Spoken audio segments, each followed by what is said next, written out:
Welcome back. This morning's roundtable with Brian Crowley in just a moment. But first to some big developments in immigration policy this week in Florida and along the southern border.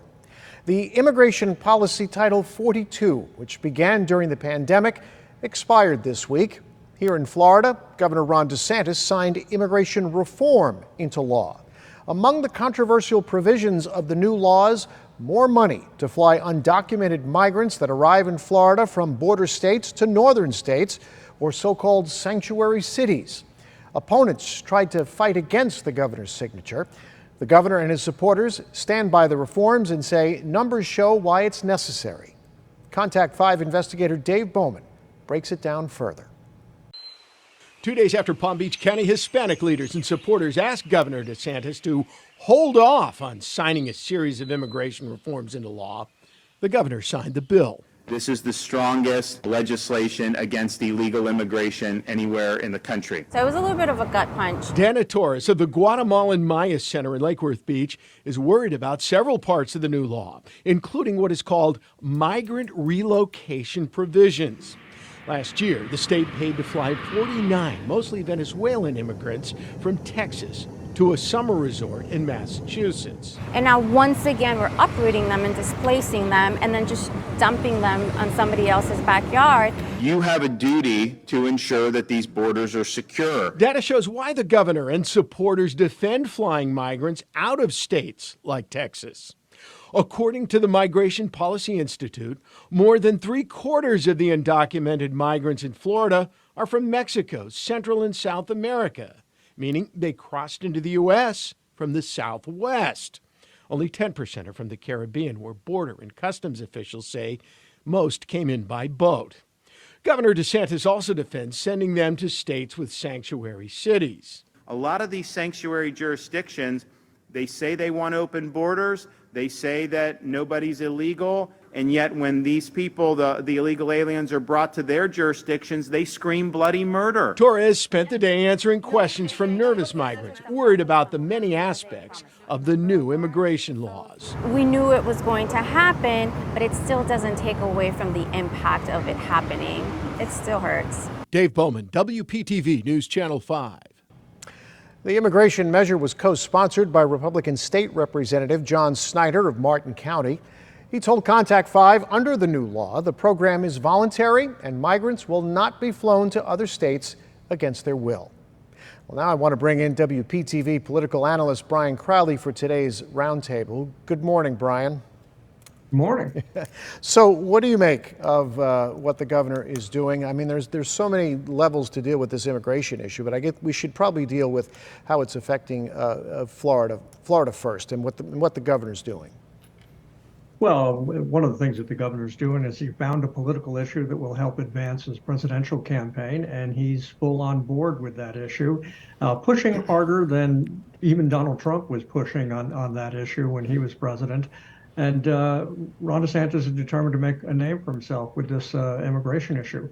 And it is a tough piece of legislation that was passed and that he signed. It's going to be very, very difficult for undocumented workers in this state to feel comfortable living here. And also the expiration of Title 42. There's been a lot of discussion in the last several days since its expiration. Is there a sense or a feeling that it would actually increase an influx of migrants into the state of Florida? I know our border is all water internationally. Well, certainly potentially there'll be an increase if some of the immigrants, especially going into Texas and Arizona, try to work their way to this state, where we have a huge Hispanic population. They would probably feel comfortable being here. They can find jobs. We do have a shortage of workers in this state. And it was interesting that shortly after the bill was passed and Ron DeSantis signed it, the Farm Workers Association of Florida expressed concerns about 300,000 undocumented workers in Florida who work on our farms. What happens if a big number of those decide that they want to leave the state? Who picks the fruit? Who picks the corn? What happens next? 300,000 is a pretty startling number if you're not prepared to hear that or have a clear understanding of how big agriculture is in the state of Florida, because agriculture is huge. And there's also concern among contractors. You talk to plumbers, electricians, roofers, they'll tell you they have a hard time finding, workers who grew up here, who went to school here. They tend to have to depend on people who come in who are used to working with their hands, who want to work with their hands, who are good at doing that. What happens if we wind up with a shortage of roofers? That'll be a big slam to the construction industry. It's a great political move, and it's not all wrong. There is an issue with immigration, no question, but it's a federal issue largely. And Congress and the White House for decades have not really dealt with this issue, and they're way overdue. All right, so Governor DeSantis, a lot of eyes politically are on him right now and what he is going to do next. It's highly anticipated. He is going to run for the presidency. We're all spinning our wheels right now trying to figure out and guess when that's going to be. Does he have anything left to do at this point other than plan his announcement?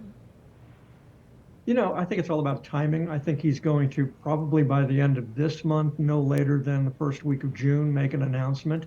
You can't really wait past the first week or two of June because, the first Republican debate is in August. This campaign needs to move along. But he's already started moving some things. He's stepped away from one of the big PACs that are supporting him on the side. He did that to free them up. They're already making those moves to sort of line up everything. So I think the announcement will come sooner rather than later. So the latest NBC News poll, which was probably about almost 2 weeks ago now, had him trailing Donald Trump by 15 points. Trump, of course, is using this alone time, or for the most part alone with a couple other Republicans in the field, to try and cash in as much as he can, despite all his setbacks in courtrooms. There's been a lot of discussion about Governor DeSantis maybe peaking too soon or fading. Does that change once he does announce, if that's what's going to happen? Well, I think the biggest change we've seen was this last week when Donald Trump had his town hall meeting in New Hampshire.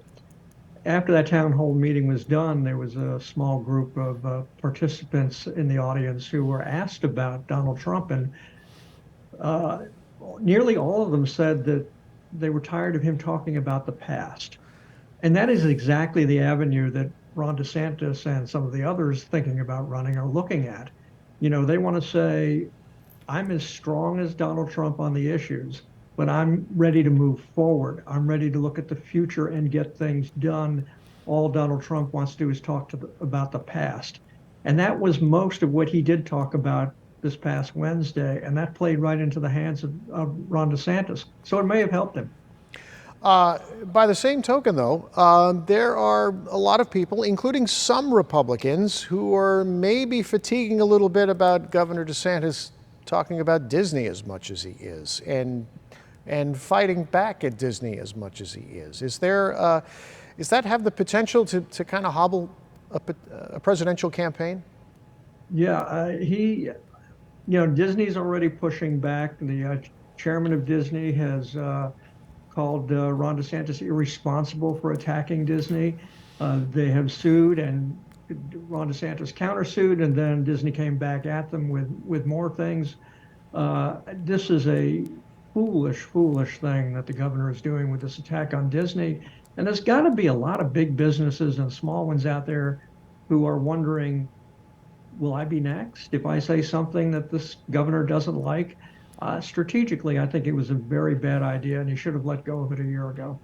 It is interesting because it's almost hard to see as to what the possible end game would be for the governor in dragging this fight out.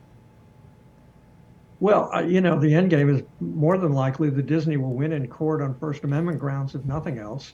Ron DeSantis has the same weakness that Donald Trump has on this issue. He can't keep his mouth shut about it. He constantly has to come back and attack Disney on their stands.